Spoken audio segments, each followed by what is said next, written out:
Inilah rekaman video amatir saat ZF mengancam ibunya. Tak hanya mengancam, ia juga sempat berulang kali menganiaya ibunya.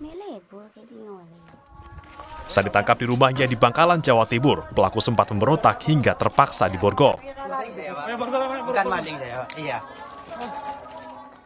Pelaku tega menganiaya ibunya lantaran tidak diberi uang untuk bermain judi daring.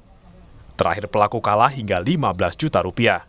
Ketakutan karena diancam, sang ibu melaporkan pelaku ke polisi. Membangunkan ibunya dan menyampaikan kalau yang bersangkutan kalah 15 juta dan minta uang, memaksa ibunya untuk minta uang. Pada intinya ibunya tidak memiliki uang dan tidak memberikan uang.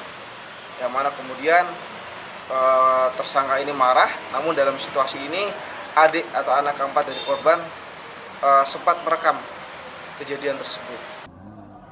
Kini pelaku ditahan dan terancam hukuman 5 tahun penjara. Didin Muhyiddin, Kompas TV, Bangkalan, Jawa Timur.